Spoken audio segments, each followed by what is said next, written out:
Colin. I'm just gonna like press right in the middle, right there. You right there. Yeah. Right in the back row. Thank you, Mr. President. I'll go see you next time. All right, go ahead. Thank you, Secretary. We're going right. Welcome to the White House. What's that? Talking to me, sir? Yeah, to you. Yes, sir. Thank you. I have two questions on two separate issues that come Did they under. get 2 questions for these? Two questions. Well, there's a lot of people in here. That come under your umbrella. All right, well, you answer. You can ask me 2 questions. I'll give you 1 answer. Go Thank ahead. you very much. And I'll pick the one I like better. Thank you, Mr. Secretary. The first has to do with the blockade. There are lawmakers from both parties who claim the blockade is an act of war. What do you say to that? And my second question has to do with the fuel embargo of Cuba. How long, Mr. Secretary, will that last? Okay, 2 things. All right, good. I'll answer both your questions because I like the second one too. The first one on the blockade. And so why do we have a blockade? We have a blockade because they shut down the streets. So I don't know which members of Congress you're talking to, but here's what I would ask them. I would ask everybody here. It's very simple. These guys have shut down the Straits of Hormuz. This is what Iran is saying. We will shut down the straits. No one can go through. No country in the world can go through unless we allow you to go through, and you have to pay us. But our ships can go through, meaning the Iranian ships, as much as they want. That's crazy. Who would agree to that? So how are we going to have a situation where they get to close the straits to everybody, and the only people who are allowed to go through there 100% without paying anything are the Iranians? If you do that, they'll keep the straits closed forever. They're trying to make this some new normal. Okay, under no circumstances can we ever allow them to normalize the fact that they get to blow up commercial ships and put mines in the water. So the response to that is we're going to blockade your ships. If everyone's ships are not getting out, your ships are not getting out either. That's not an act of war. That's a defensive measure. It's a counter to what they have decided to do. You know what is an act of war? Putting mines in the water. Why don't the members of Congress, or whoever it is complaining about it, they should be all over that. These guys put mines in the water. That alone, mining in the water is illegal, period, under any circumstances, and they've done it. But this is crazy stuff, but this is what they've done. On Cuba, oil blockade on Cuba. There's no oil blockade on Cuba per se. Here's what's happening with Cuba, okay? Cuba used to get free oil from Venezuela. Used to give them a bunch of free oil. They would take like 60% of that oil and resell it for cash. It wouldn't even go to benefit the people. So the only blockade that's happened is the Cubans have decided, the Venezuelans have decided we're not giving you free oil anymore. And you can only imagine nowadays, the way oil prices are, no one's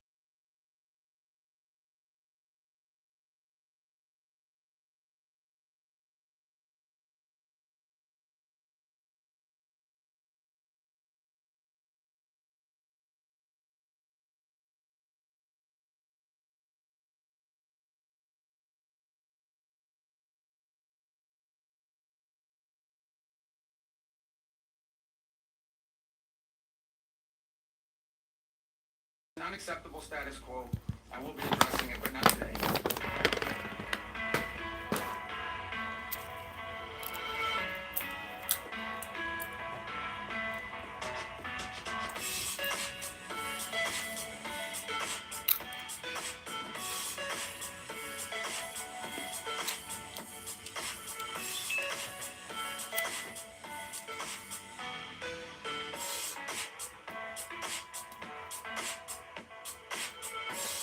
Hey.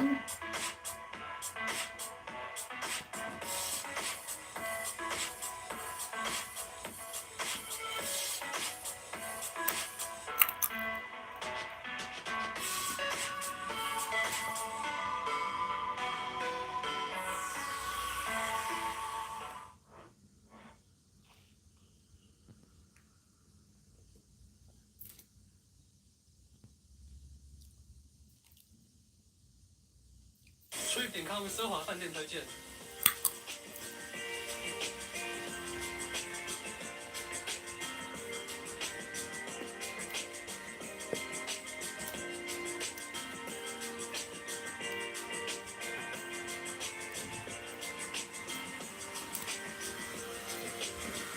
立即预定，享受卓越服务。No.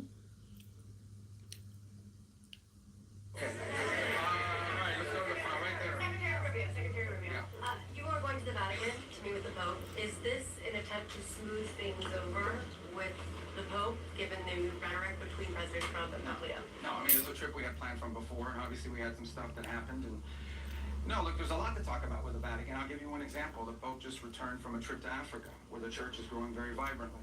And we have shared concerns about religious freedom, religious freedom in different parts parts of the world. We'd love to talk to them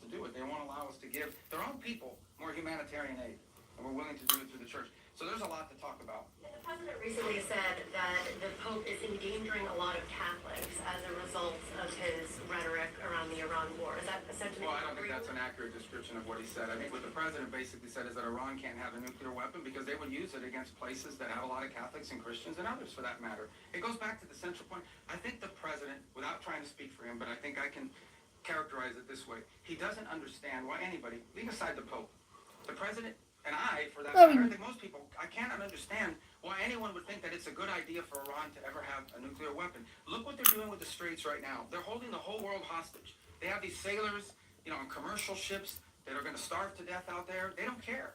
They don't care that this is melting down the economies around the world, even of their own allies. This is what they're doing with the Straits. What do you think they would do if they had a nuclear weapon? They would hold the world hostage with that nuclear weapon. That's what they would do. They would do exactly to the world with a nuclear weapon what they're doing now with the Straits. And I think the president's point is how anyone cannot see that as an unacceptable outcome and an unacceptable risk is beyond him. It's puzzling. And someone has to do something about it. The difference between this president and like the 6 presidents that preceded him were that he's the only one that's actually been willing to do something about it. Everyone says Iran can't have a nuclear weapon, but you got to do something about it at some point. And he's been willing to address that threat. And that's what he promised he would do when he got elected, by the way, is address threats like this.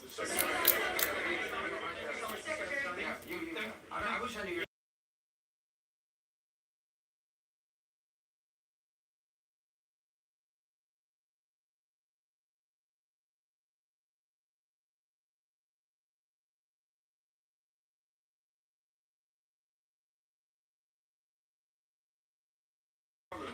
Says they have not received such weapons. Even some claim these weapons were made in the U.S. base in the region. Can you clarify who those weapons were given to and whether you intend to retrieve them or still want to pass to the Iranian people? Yeah, look, ultimately, what the president is expressing, and I think has repeatedly, is he wished the Iranian people had, look, he's heartbroken by these images. You think about it, you're an Iranian, okay? You're unhappy that your economy doesn't work for you. You don't have freedom. You don't have an opportunity to express yourself. You've got friends that have been shot in the head because they're out protesting. And it's heartbreaking to him to see that these people are abused in this way and have no measures to take against their own government as a result of it. By the way, this goes back, you guys remember the protests in 2009 where they slaughtered people in the street. This is a vicious regime, guys. Okay? These are people that hang people from cranes in the town square so everyone can see. They continue these executions of people and have done continue to do so for over a decade and a half now. And so I think what the president is expressing is the desire that he wishes the Iranian people had an ability to fight back against some of these things that are happening to them. And I would view that as distinct and separate from the specifics of this operation that was ongoing before it concluded, and certainly different from the operation that's going on now. Right there in the... Right behind you, now Colombia, right there. Yes, ma'am. Mr. Secretary, thank you so much. On Lebanon, are we in a ceasefire or less fire? And the second question, do you think you would be able to achieve an agreement between Lebanon and Israel without risking a civil war in Lebanon? What are you doing to what are you doing to... No, I got it. I got the gist of your question. So look, here's the challenge with Lebanon, okay? There's no problem between the Lebanese government and the Israeli government. Israel doesn't claim any land in Lebanon belongs to them. And by and large, I think a peace deal between Lebanon and Israel is imminently achievable, and should be. The problem with Israel and Lebanon is not Israel or Lebanon, it's Hezbollah.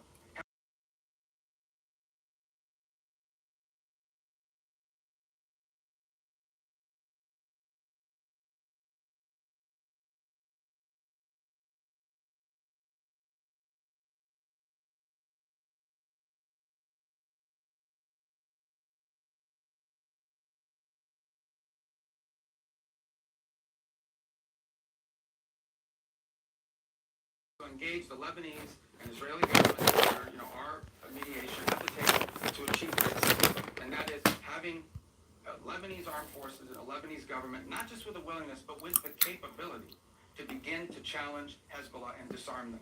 Because the Lebanese people are also victims of Hezbollah. And by the way, on the topic of Hezbollah in Lebanon, who is behind what Hezbollah? Why do they exist? They're an agent of Iran. If you go through that Middle East and you identify every problem, Hamas, Hezbollah, to some extent the Houthis, obviously, and others, behind every one of these groups is Tehran.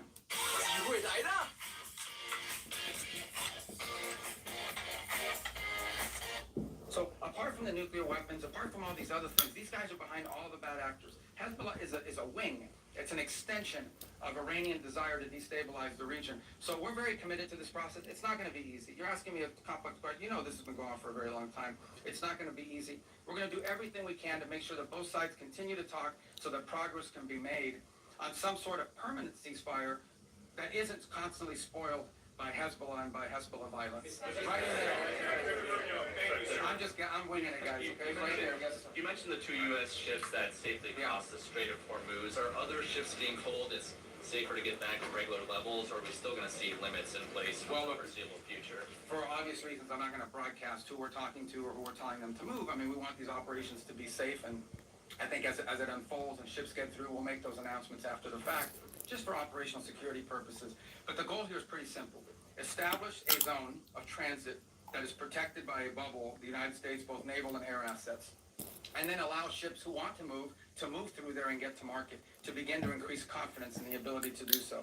That doesn't happen in 12 hours. It takes time to set up that bubble and gain that confidence, but that's the goal. We have been in touch. We've been in touch, I don't know, with a bunch of different liners about moving, and we're hoping to continue to improve the security situation, and we'll start to see some of that movement. And we'll announce it as it happens after the fact. We're not going to be like broadcasting, hey, tomorrow at 12, ship X is going to be coming through for obvious reasons, because that degrades the security. But we feel confident we're going to be able to achieve that. Look, it's not going to solve the whole Straits problem. It's going to solve a lot of it, but it's important to challenge what Iran is doing now. Guys, again, I wonder if you take anything away today, and I can't tell you what to write, but Iran cannot be allowed to normalize this control of the Straits. It's completely unlawful, illegal. It's outrageous. And every country in the world should be joining us and condemning it and doing something about it. But the United States has stepped up and is trying to do Regarding Colombia, Mr. Secretary, we've had several tourists. I'm sorry. We'll see if we get to Colombia today. Go ahead.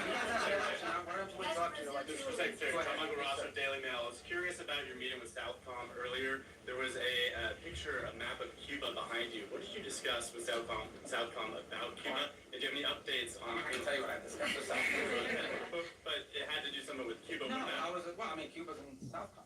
You know, it's the closest part. And so the second point, I was there. Our ambassadors were in from the whole Western Hemisphere. I was addressing them.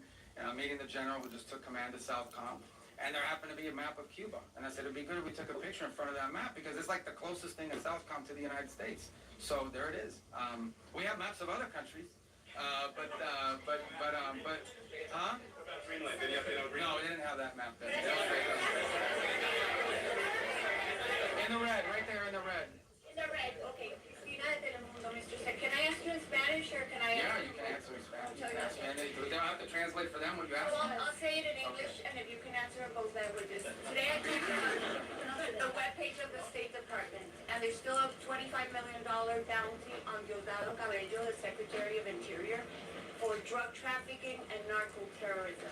I was wondering if that has been put on hold, or if you're negotiating with President Delcy Rodriguez to turn him over. Yeah, I don't have any updates for you on that. The website is what it is, and that's where it stands. That policy hasn't changed. But guys, I mean, let's be mature here a little bit. I'm not going to tell you about what we're talking about with the leader of this country. El Departamento de Estado sigue considerando a Diosdado Cabello un narcoterrorista y un narcotraficante, como dice en la página del Departamento de Estado. La política de Estados Unidos en ese tema no ha cambiado, y cuando cambie te dejaremos saber. The policy of the United States on that topic hasn't changed. When it does, you know, obviously we'll inform you, but I don't have any news for you on that today. Right there in the green. I'll get to you. Are you guys all the TV people? Yeah. All right, go ahead. I'm sorry. Go. I'm learning. They gave me a little map. I don't know where I put it. Or the people here.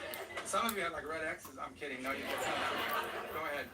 Thank you, Mr. Secretary. The average price of gas in the country right now is $4.50.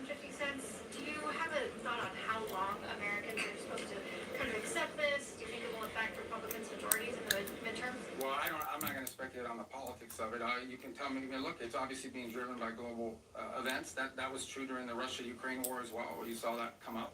It's one of, look, we don't benefit from the Straits as much as other countries. I don't know if you've seen what the gas prices are like in other parts of the world that are really suffering big time. So we're very fortunate that the United States, I believe right now, is like the world's largest net exporter of oil and natural gas as a result, and not because of this war, but because we have this capacity. So we've been insulated to some degree. We're obviously still vulnerable to some extent to global prices, and so, but in the end, I mean, we're more insulated than other countries, even though that's not welcome news to Americans that are paying more at the pump, no doubt about it. And it certainly is one of the circumstances of it. There are people that were predicting would be much higher at this point, but we're not taking that for granted. Suffice it to say that this is, think about it this way. Everybody needs to think about it this way. If Iran had a nuclear weapon, and they decided to close the straits and make our gas prices like $9 a gallon or $8 a gallon, we wouldn't be able to do anything about it because they have a nuclear weapon. And a nuclear-armed Iran could do whatever the hell they want with the straits, and there's nothing anyone would be able to do about it. And that's one of the many reasons, apart from like the massive loss of life in a nuclear strike, why Iran can never have a nuclear weapon. I mean, so this is an example of, if they had a nuclear weapon, they close the straits and they would tell the world, what are you going to do about it? We have a nuclear weapon, we can attack you with it. That's the world none of us want to leave behind. It won't happen under this president's watch, but some future president and future, and the future Americans will have to deal with this. So just one more example of why these guys can never be allowed to have a nuclear weapon. Right here in the black, yes ma'am. Where you, no, right there, you both are wearing black. She's closer. No, you don't have black, you have blue on. I'm colorblind, but I know blue and black. Right there, yes ma'am. No, you, the first one I called on. Thank you, Mr. Thank you. This is chaos, guys. Go ahead. Welcome to the White House. You've long been a leading voice on human rights in China, and so including religious persecution and forced organ harvesting. So President Trump prepares to meet Xi Jinping next week. Do you expect human rights concerns to be on the table? Well, we always raise those issues, and they remain true, and I think we've proven in some cases it's most effective to raise them in the appropriate setting, but we always raise those issues. They're important to us, among with others, of course. But those issues remain prominent in our view and our conversation about these things, and we'll continue to raise them in the appropriate forums.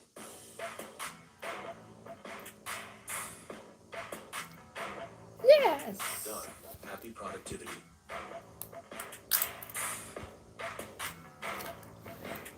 Download today. All right. Let's get to the front. These guys are going to get mad. Go ahead. I'm sorry. Thank you, Secretary Kennedy, Associated Press. You mentioned earlier that some countries have privately and publicly indicated their willingness to help with Project Freedom. Can you say how many have reached out to the U.S. With their offers above, and what kind of capabilities? Well, thank you for your question. That's a good question. I mean, multiple countries have said we got to do something about it and fix Is it. it like dozens or single digits or more than 100? I don't know. I don't put a number on it. I would just tell you that here's what I would say about it. The capabilities is the issue. Okay, a lot of countries would love to do something about it. They don't have a navy, right? Or they can't get there in time, or they can't. Others, that some unfortunately do have a navy are saying, oh, we'll be involved, but we'll be involved after it's over. Well, after it's over, it's kind of like, that makes sense. So, we'd like to have it. And now, there may be some utility in a post, closure mission. I'm not downplaying that, but I think that's been the challenge. But there are other ways they can help, unique ways that they can help. And I don't want to get into who these countries are for obvious reasons, because they are prepared to help us in certain ways, but maybe don't want that publicly disclosed for no other reason than it impacted foreign policy. It could have some domestic ramifications. No. Ultimately, I don't want to mislead you. The primary responsibility for this Project Freedom is on the United States, because we're the only country that can project power in that part of the world the way we're doing now. We're the only ones that can do it, and we're going to do it as a favor to the world. Understand this. And this is a favor to the world because it's their ships that are stranded. It's their fuel supplies that are stranded. By the way, it's their there's humanitarian aid destined for different countries in the world that's stranded in the Persian Gulf right now. It's the fertilizer that they need for their food and crops that's stranded in the Persian, not our fertilizer, their fertilizer. So we want to be helpful, and that's why the president stepped forward, because we're the only ones that can. Frankly, we're the only ones that can. Mr.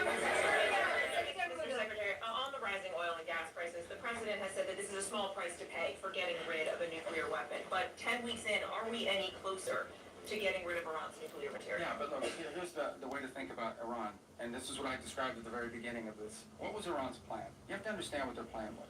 Their plan was they were going to build this conventional shield where they would have so many thousands of missiles and drones and rockets that they couldn't be attacked. And behind that conventional shield that they were trying to build, they would then break out and do whatever they wanted with their nuclear program. They no longer have that conventional shield. Okay, we told you guys from the very beginning, and we're very consistent in this messaging. The operation that has concluded was going to destroy their navy. They have no navy left. They don't. Not a Navy. They have small boats and Boston whalers, but they don't have a Navy left. They don't have an Air Force. I challenge you. When is the last time you read or heard about an Iranian jet flying anywhere? They don't have an Air Force. Their missile launching capability has been substantially degraded, and their industrial base, their defense industrial base, has been severely, severely damaged. So their ability to build a shield behind which they could hide their nuclear program was wiped out. That's a very substantial achievement, and that was the purpose of this operation from day one. The nuclear material in order for this war to end. Well, that's one of the topics that needs to be discussed. I don't know about, I think you're linking it. The operation is over. Epic Fury, as the president notified Congress, we're done with that stage of it. Okay, we're now on to this project of freedom. As far as the negotiation is concerned, I think the president's been clear that part of the negotiation process has to be not just the enrichment, but what happens to this material that's buried deep somewhere that they still have access to if they ever wanted to dig it out. That has to be addressed, and that's being addressed in the negotiation. I'm not going to go further on what progress has been made on that topic because I don't want to endanger the negotiations, but suffice it to say that the president and this entire team is aware of the centrality of that question.